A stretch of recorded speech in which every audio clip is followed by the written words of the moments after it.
Welcome to this special episode where we'll be sharing an example conversation between me and actually my 6-year-old child, Charlotte, about the science of how babies are made.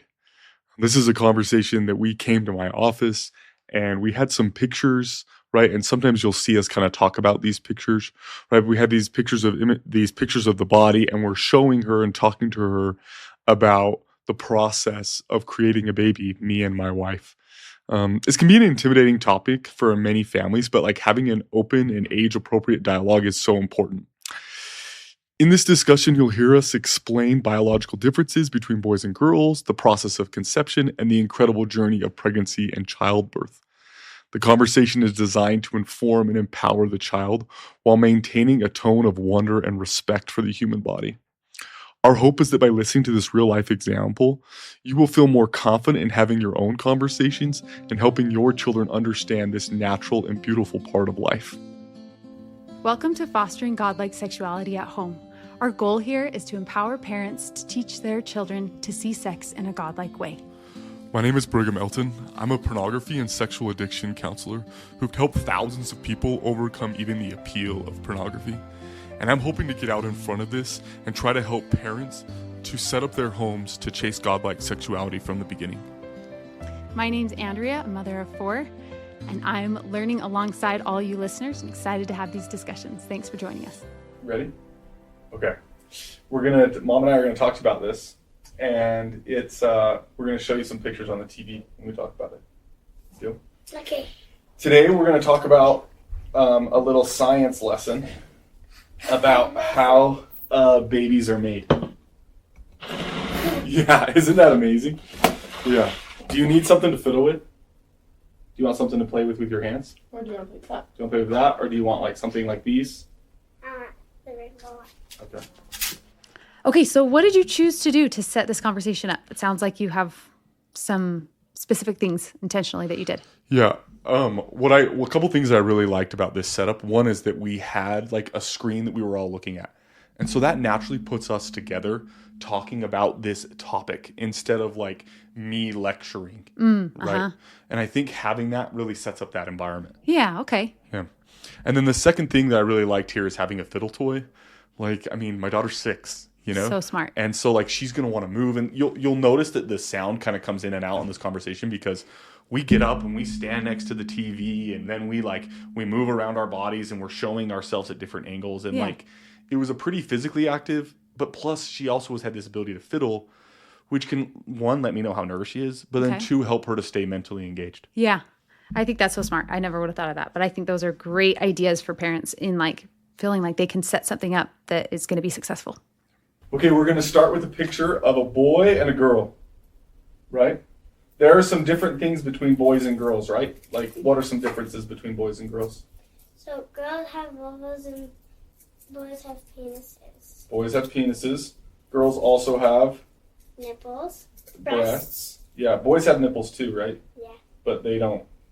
What are the girls' nipples do some more special things than boys do, right? What are some things that girls' breasts can do? Feed their babies milk. Yeah, and that's true with all animals. Did you know that all girl animals have vulvas, and all boy animals have penises and testicles? Cool, huh? And when a man and a woman come together, they have the ability to make a baby together.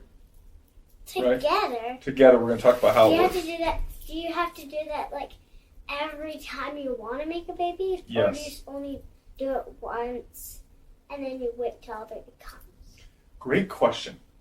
So, like bees, they only do it once. But humans and most mammals, I think all mammals, Except bees. Bees are insects. Right. Yeah. But all mammals have to have sex, is what it's called, in order to make a baby. And we're going to talk to you about like what sex is and how it works.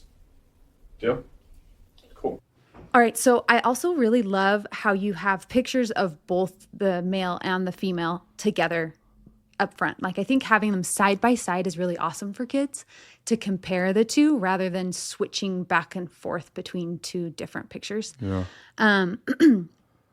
And I think it's awesome that you are drawing upon things she already knows. So as you're trying to start this conversation, you're using something she already knows, which is like she has a vulva, boys have a penis, and like what the function of those, you're kind of drawing on what she already knows for that. And even like bees, right? Like we have bees at our house, right? Yeah. And so like she knows how bees mate because we've been working with queens and things like that, right? And you'll see her do this constantly, right? It's coming where she's like trying to match what she's learning now with what she already knows. Yeah.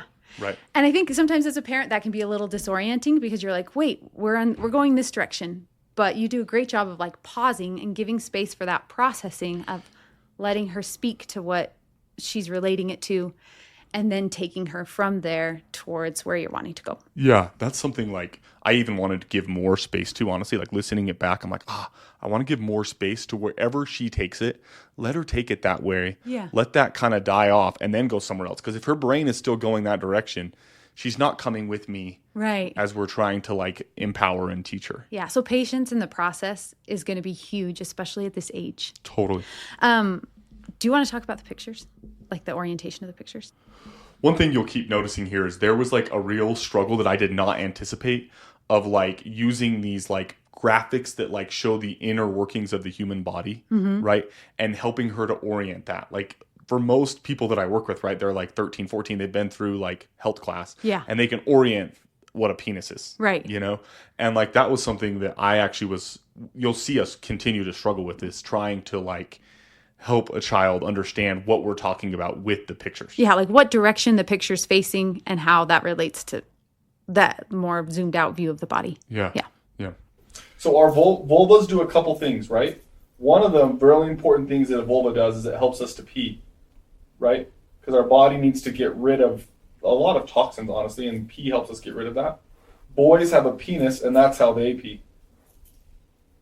Right? Wait, did you do number 1 and number 2? I did 1 here, 2 here. See, I can write on it. Isn't that cool? Yeah. Yeah.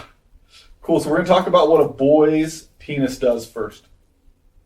Okay. So this is a picture of a boy. It's kind of cut in half, but it's like he's standing, and it's like looking at a boy like this. So you're looking at Dad like this. Like this. Does that make sense? Like the picture like that, except it's turned around. So like Actually, Dad, can this turn is us around. This is a penis, right? And my like penis Dad's is right standing here. Right there. Does that make sense? But you can see inside of the picture. Yeah, but we're showing you the inside of the body. So boys have these things called testicles. That's this right here. These make these cells called a sperm. They look like that? They look like this, but they're really, really, really small. Do you remember the picture that we saw? With all these little things coming towards the egg? You need the... Do you remember that? They're small. Yeah, you need a magnifying glass. Yeah. Yeah, you need a magnifying glass to see. Yeah, there's animals that are insects, so you can't see what they're at. Whoa. Yeah, bacteria. Oh, bacteria. That's They're very true. animals, though. Bacteria and sperm can't are almost see the the same other size. Yeah. Crazy, huh? Yeah. Yeah. So these testicles are making sperm, and then when a boy is ready to have sex, his sperm come through this tube, and then they come out of his penis, and then he's put his penis into a woman's vagina, which is inside of her vulva. And that's how the sperm get into get to the egg. Did you say you know that? Cool. So when a penis is put into this is a vulva. I'm actually going to go to this picture instead. Ooh, maybe. This one was a little hard to conceptualize. So this is a girl, right? In the same place, right? So a boy puts his penis into a woman's vagina. Which is right there. Which is right here. This is where a woman pees from. Yeah, let's talk about that. So that right there, Which the color, pink Mom? blob, that's the bladder. This is where... That's the bladder. That holds our pee. And our pee comes out that first hole.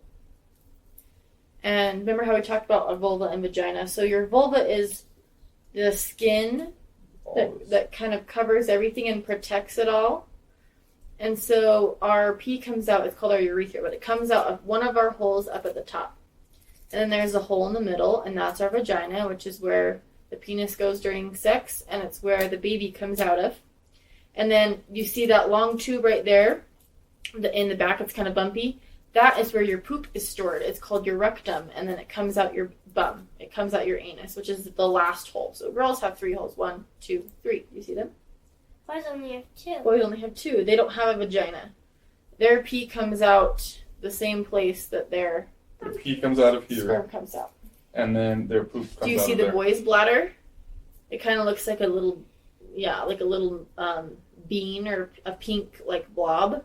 That's their bladder, and you see the pink tube that goes all the way down. That's how their pee comes out, and then that's where their poop comes out. It's the longer blob. Yeah. Okay. So eventually your body's going to go through this thing called puberty, which we'll teach you about probably later. But your body's going to go through this thing called puberty, and that's when it changes and gets ready to have sex. Like when you're just a kid, your body isn't really prepared to have sex yet. But later in your life, you'll go through puberty and you'll be able to have sex and have a baby. It's hormone changes inside your body. When your body grows enough, it goes through different changes. Like your breasts will start to grow bigger and things like that. When you're like a teenager, are they like full grown or like are they starting to grow? Everyone is a little bit different, and most teenagers are about done growing. Yeah.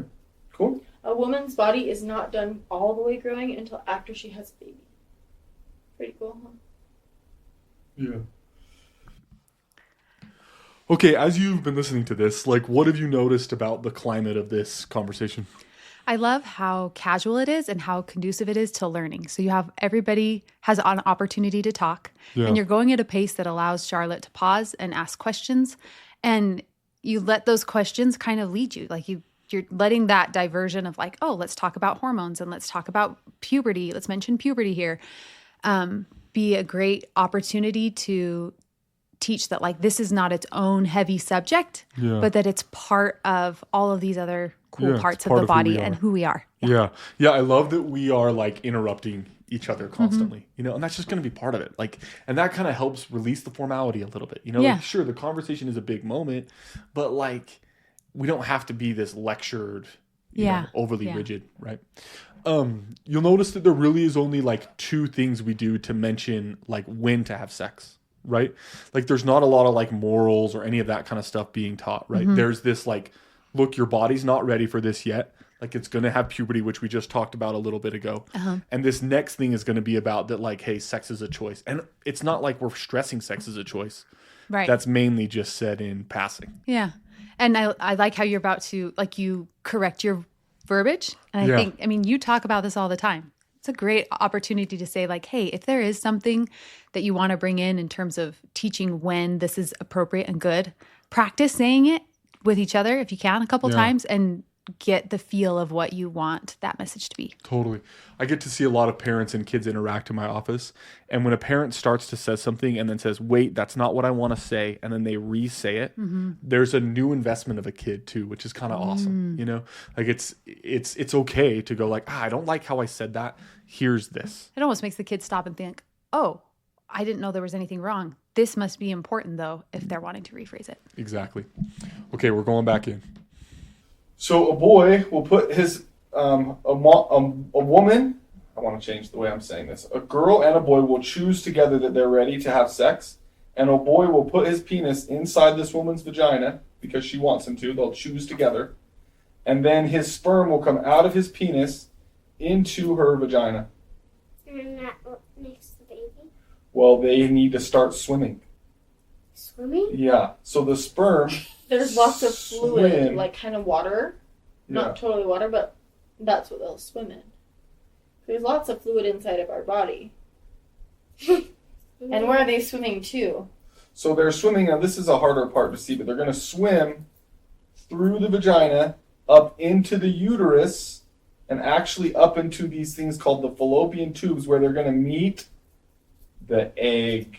Remember how you asked me, and we talked about like how the period, how I knew I was pregnant, and how the uterus kind of prepares with a layer of blood and nutrients, and then it gets rid of it.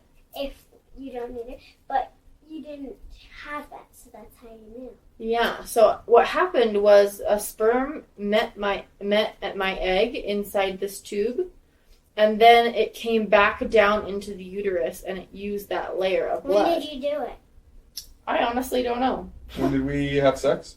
They're asking. I don't know Like the exact middle time. of April, someday. We don't know exactly what We don't day. know the exact time. But He'll be born. oh, sorry, I don't understand your question. So, I thought you were talking about the day you were born. Both of us were misunderstanding each Yeah. other. What was your question? It was, Okay, so it seems like she maybe kind of switched her question and didn't quite know how to ask it. One thought I had was maybe her question was something like, when do you guys have sex? Because I don't see this happening. Like, I know when you go to the bathroom, you go in and you close the door. So I have that. But I don't know when sex is happening. Yeah. I would be pretty open about that. Like, I would be like, oh, like we do it. Like sometimes we plan it. Sometimes it just happens. But typically it's at night in our room. And like we try to like to go to a private place where we like both feel comfortable and safe and have a private moment that's about the two of us. And it's not about everyone. And so that's why you don't typically see it. Yeah. That's kind of how I would answer that question. Awesome. how do you know? No, not that. Does it take a long time for the baby to get up there? The sperm? Not very long. It can take Maybe a like a couple day. days. Maybe a day, maybe a couple days. Depends. So like once it gets in there, it takes a tiny bit long. Yeah, so it this doesn't is happen kind of a right different. away. It kind of takes a little bit of time. This is kind of a different look at it. This is the vulva right here, and this is the mom's vagina.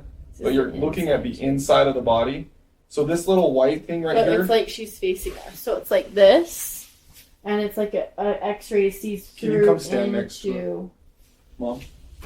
If you can point at your places at the same time, it's showing. So this is the baby. This is the mom's vagina right here. Which is right in it's inside my vulva, right? It's my second hole inside, so it's right at the bottom. And then it moves up. Her vagina is kind of long, and then it goes to her cervix. And I don't know exactly where this is, but it's behind this bone. Your bone. Right, You want to right feel here. that? You feel that bone? It's behind that bone. And then Really inside. It's like if I And was, then it's kind of next to your belly. do you know how you do your math and you go over and down and then you meet in the middle? It's kind of like that. If I were to go down and over and meet in the middle, that's kind of where it would be. It's about here and here, all the way to the meat in the middle inside my body. Does that make sense? Oh, so that's why people think that they're in your belly because your belly's so big. And when I showed you the app, it's kind of behind our belly too. We can maybe show. I'll maybe show you that later. so like her uterus is kind of behind. Oh, see, this is the bum. Yeah. So this is that And bone this we is had the you bone. feel. This is that bone. And then it's your pee, and then behind your pee is your uterus. So it's kind of all of this is all in this area. There's a lot going on, huh? And that's the belly. Come on This over. is and the belly look. You right can point here. if you'd like to. Come on over. This would be the belly up here. I thought It's- this is the belly. No, this is your vulva. Or this is like in front of your vulva Your right here. belly button would be like up Your belly here. button's up here, but the baby will grow, and so the baby kind of fills the belly, and that's why it gets bigger See, here. this is the baby growing, and that baby grows, and that makes the belly seems to grow, but it's the uterus behind the stomach and the bladder growing. And if you think about a skeleton, and you've seen like a skeleton, right? And there's bones right here, the ribs, and there's bones in the back, and then I there's can bones see for it. the pelvis. Yeah, you can But see your there's ribs right no there. bones right here. So that there's lots of space for the baby to grow right there, but there's not a lot of space down here wherever all of our organs are. So that's And why so- they're not down here. Yeah, because if the baby grew right here, there's not space, right? There's bone right here and a bone right here. And there's actually a bone here too. There's a bone all the way around. So there's not space for the baby, so it kind of gets pushed up into this space under our ribs where it's gushy and it can grow big, right? This Because is if it grew in our ribs, our bones would stop it, and if it grew in our pelvis, it couldn't get past our bones, right? So it has to go into the belly.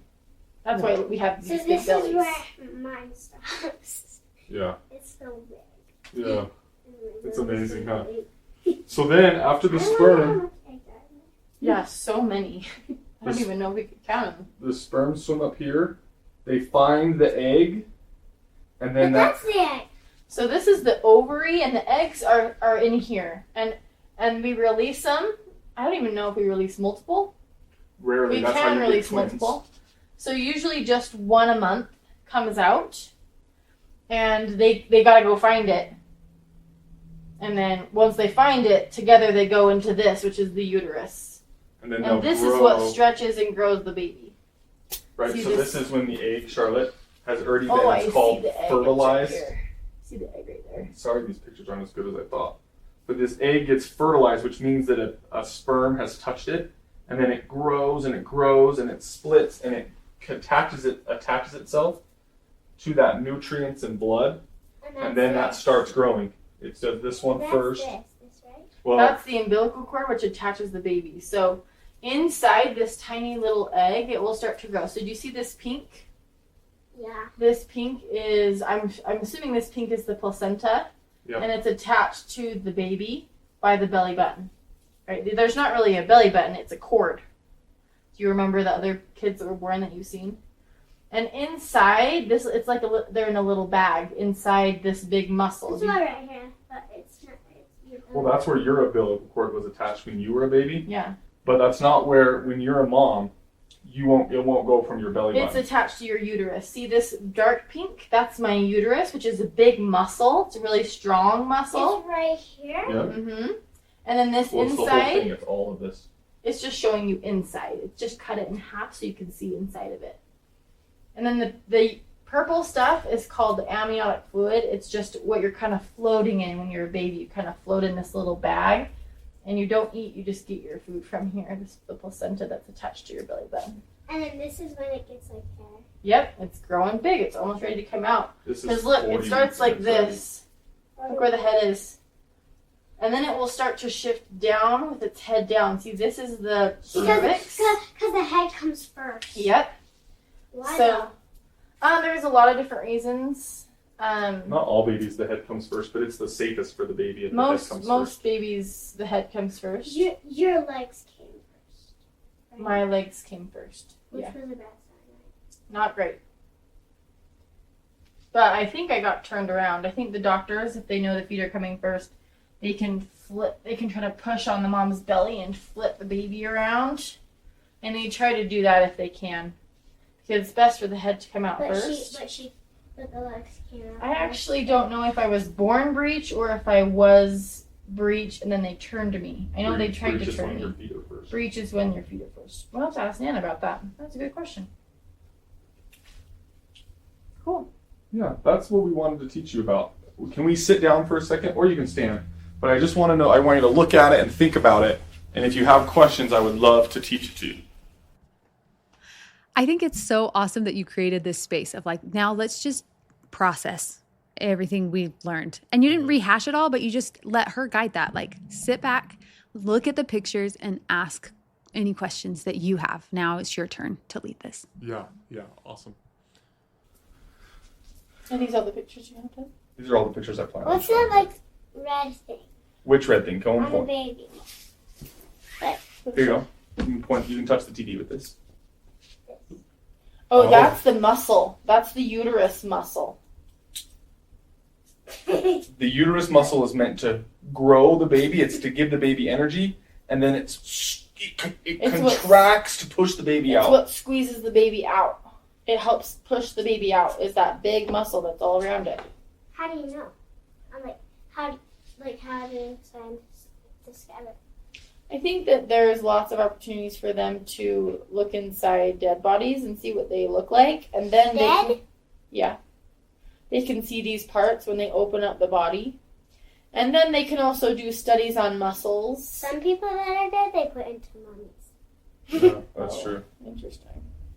That they think Also, they have this imaging system that allows you to look at the body inside. And see what's going on inside, like and if, like see if something's see why. squeezing or if it's relaxed or what it does. You know how we do the ultrasound and we see the baby? You ever done that at Carla's? Oh, we went and saw if Eden was a boy or a girl. Remember that? That was a way that they use sound waves to see Sandwich inside. in the air. Yeah. This is so cool. It's I pretty broke sweet. this. I was like, I'm leaving this break in on purpose just because like I want to show that like this wasn't all smooth running. Like for like, I don't know, a minute here, we're going to be distracted by a fiddle toy. And that's fine. Like it's not this like, hey, we have to be hyper focused. We're trying to release pressure, not increase pressure. You put it right back, huh? and I was like, I think this might go to your rainbow. oh, thanks. Is this fun? Yeah. Put one of these back in. They don't really fit. Try to. Yeah, what happened to You these? put it in here. Well, that's actually the tin for those cold ones, and this was the tin for the other ones. Oh. Just gotta flatten it, huh? Yeah. So, can I talk to you about one more thing, Charlotte? Switch them. I'll switch them on you. There's a couple important things I wanted to talk to you about. One, this is why boys and girls want to semi out. This is why boys and girls are different. This is one of the reasons, this is probably the main reason, while boys have penises and girls have vulvas. And they don't just want it to, they want it to be when they want it to be. So that's why I was like that. Sorry, I don't understand. They your question. planned Can you try again? this situation, yes. Oh yeah, Heavenly Father and Heavenly Mother. They Oh. knew how this worked. Are you talking about the boy and the girl planning to have Oh. a baby? Yeah. Yeah. Like Mom and I decided together what we were ready to have a baby. When? When did we decide that? We decided in November that we were going to try to have a baby. And then we tried a bunch of times until the sperm actually found the egg. Because the egg was there and the sperm was there at the right time. And then they met each other. Oh, that took a long time for the baby to find. It did take a few turns. Yeah. It took probably November, December, January, February, March, April, 6 months before we were able to have the sperm find the egg at the right time. Yeah, it's hard. Yeah, it's a lot. It's a lot for the body to do. It's amazing that we have the ability to create more people in our family and create bodies so Heavenly Father can send us more siblings. And this is how that works. It's just pretty amazing what the body can do. Especially the female body. It can do a lot of amazing, amazing things. Which, hey, guess what? I'm a female. Yeah. And your body right now is already has these parts, but these parts are going to grow and get stronger and change when you go through puberty. And man, that's going to be so awesome. I'm so excited for you. I'm really excited for you to meet a boy one day, decide that you're ready to have a baby, to have sex, and to have a baby. I'm so excited for me to be a grandpa, but I'm excited for you and your body because your body is You want to amazing. be a grandpa? Yeah, I want to be a grandpa. My whole dream is to be a grandpa. I work at the temple, I garden, I golf. It's my whole dream. That's what grandpas do. That's what grandpas do. Yeah. Cool. Yeah, so big things. Men and women are different so they can create babies via sex. And then that baby grows and grows and grows, and then the female body is just built to take care of it. Okay, so some kind of closing thoughts of things I wish I would have done differently. Yeah. One of them is I wish I would have gone a little bit further through delivery to breastfeeding. Right? As we're learning about bodies, this is a great opportunity to talk about the purpose of a breast, Yeah. which is to nurture a child. Right. And Yeah. I actually learned that from you. I think that's such a great idea to take this all the way through the nurturing phase of breastfeeding. Yeah. I think by the end of the conversation, sometimes it can, if it feels long or it's time to end it, it might be easy to miss, Totally. right? That little piece. I think one of the things that works well sometimes is to do a quick pass of Yeah.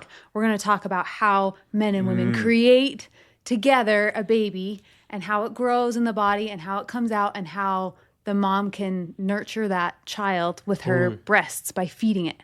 Yeah. And then you've at least mentioned it, Yeah. and given an overview of where you're going to go. And that helps someone that's listening to know there's a starting point and an ending point and we're going to get there, right? Oh, yeah, yeah. Which makes it easier for them, the listener, as They- well, to yeah. understand that we're going somewhere. Yep. Right.